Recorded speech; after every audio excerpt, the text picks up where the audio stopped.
نکل کر صحرا سے جس نے روما کی سلطنت کو الٹ دیا تھا، سنا ہے یہ قدسیوں سے میں نے، وہ شیر پھر ہوشیار ہوگا۔ جس خوبصورتی کے ساتھ مراکش نے اسپین کو، جو کہ سابق عالمی چیمپئن ٹیم تھی، فیفا ورلڈ کپ میں ہرا کر تاریخ میں پہلی مرتبہ کوارٹر فائنل کے لیے کوالیفائی کر لیا ہے، اور وہ خوبصورت بات، وہ جذبہ جس نے مجھے ویڈیو بنانے پہ مجبور کیا، وہ یہ کہ مراکش کی ٹیم نے سب سے پہلے تو میدان میں سر بے سجدہ ہو کر اپنے رب کا شکر ادا کیا، اور اس کے بعد اتنے بڑے میگا ایونٹ میں غزہ اور فلسطین کے لوگوں کے ساتھ ان پر ہونے والے مظالم کے خلاف اظہار یکجہتی کرتے ہوئے ان کا جھنڈا لہرایا۔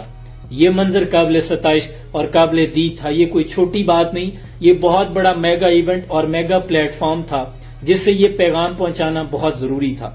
گورے بھی سوچتے ہوں گے کہ یو ایس اے کی بھی 50 ریاستیں ہیں، سب کا جشن منانے کا ہر کھلاڑی کا انداز مختلف ہے۔ یورپی ممالک سوچتا ہوگا کہ ہمارے تمام ممالک کے ہر فرد کا جشن منانے کا انداز مختلف ہے، لیکن یہ کیا لوگ ہیں کہ پاکستان سے لے کے بوسنیا تک مختلف رنگ، زبانیں، نسل والے لوگ ہیں، لیکن جشن منانے کے لیے ان کا انداز ایک ہے کہ اپنے رب کے حضور سجدہ ریز ہو جاتے ہیں۔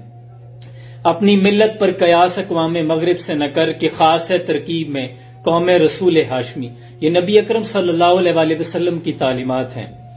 اور میں سمجھتا ہوں کہ یہ صرف مراکش کی فتح نہیں، تمام عالم اسلام کی فتح ہے، کیونکہ پہلی مرتبہ دوحہ کی گلیوں کے اندر صرف مراکش کے لوگ سیلیبریٹ نہیں کر رہے تھے، پاکستانی تھے، قطری تھے، سعودین تھے، الجیرین تھے، لبنان کے تھے، اردن کے لوگ تھے، جو اپنے اپنے جھنڈے اٹھائے فتح کا جشن منا رہے تھے، اور سب سے زیادہ نظر آنے والا جھنڈا فلسطین کا جھنڈا تھا۔ فلسطین کے لوگوں کا دل کتنا خوش ہوا ہوگا، فخر سے سینہ چوڑا ہو گیا ہوگا، وہ جو ہر وقت غموں میں ڈوبے رہتے ہیں، وہ ہماری بیت المقدس کے لوگ ہیں۔ فرمان مصطفیٰ صلی اللہ علیہ وسلم یاد آ گیا، حضور نے فرمایا کہ تمام امت مسلمہ ایک جسم کی مانند ہے، جسم کے کسی بھی حصے کو درد ہو تو پورا جسم جیسے اس درد کو محسوس کرتا ہے۔ امت مسلمہ پہ بھی لازم ہے کہ دنیا کے کسی کونے پر بھی مسلمانوں پہ اگر ظلم ہو تو پوری امت مسلمہ اس درد کو محسوس کرے۔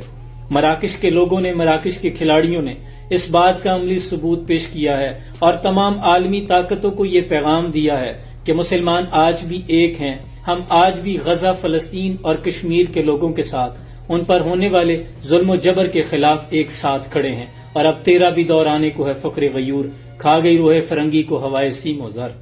اللہ مسلمانوں کا، اسلام کا بول بالا فرمائے۔ سلام پہنچے۔